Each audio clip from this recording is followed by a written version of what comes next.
Còn lâu mới nghe.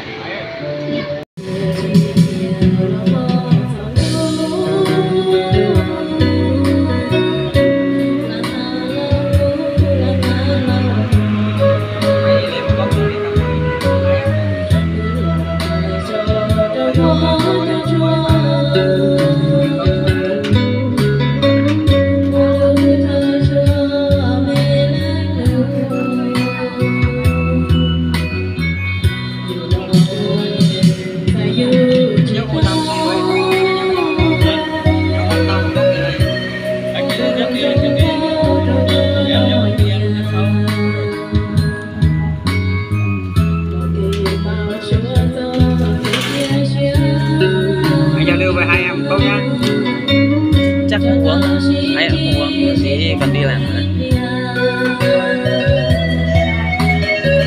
Em trai anh cũng lấy vợ Mông. Dạ? Em trai anh cũng lấy vợ Mông. Hai thằng em trai luôn lấy vợ Mông hết luôn. Nhưng mà nghe thế anh có cảm giác anh không hiểu đâu, nhưng mà nghe cái gì đấy nó có gì đấy thân quen không? Anh giao lưu một chút. Để xíu bạn mới hát xong. Ok. Bạn hay yêu hay người yêu? Bạn thôi. Bạn thôi à? Cũng mới biết mà. À mới biết rồi. Không tin rồi nha. Dạ. Không tin đâu. Sao mà tin được. Thôi người yêu nó người yêu đi. Không tin anh xin số điện thoại chú lại ghen. Xin đi. Bạn mà, nhưng mà không bạn thật. Cháu quên đứa vừa đây thôi nhưng mà Đấy ngồi đây vậy. Vâng, nhưng mà sẽ cùng làm công ty cùng với nhau. Dạ không ạ. Mỗi lần gặp thì gặp hay là cùng sống, có sống riêng cùng mình nữa đây là. Alo rồi không? 10 điều nữa rồi đúng không? Lúc trước chủ nhật tuần trước là gặp ở trên công viên. Rồi cô bé ơi, về thôi, con bé gọi một cái.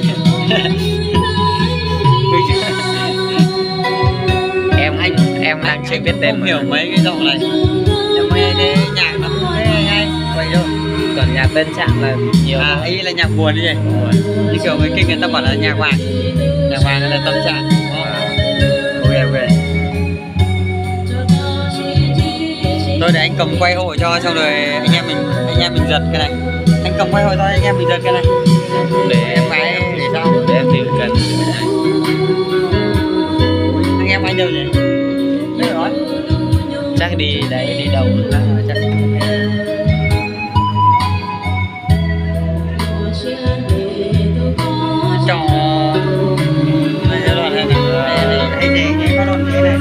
Em trọ ở bên Văn Nhuế. Văn Nhuế. Gần đây nhau rồi. Tận bên kia cơ. Từ đây sang đấy chắc 2 cây. Từ đây sang trọ. Nó là một tháng bao nhiêu? Tổng tận cả điện cả đó cả tất là luôn. 7-8 triệu thôi.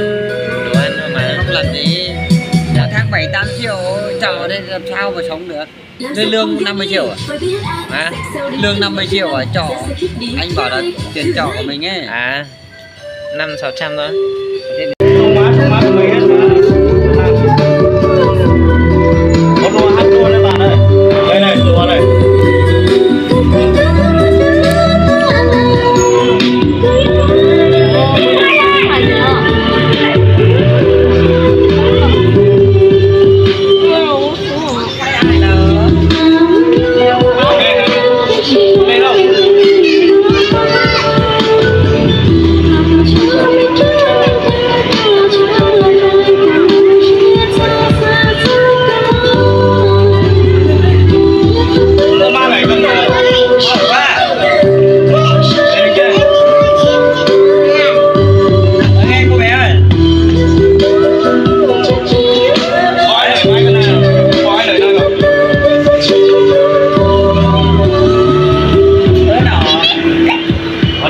Sớm rồi.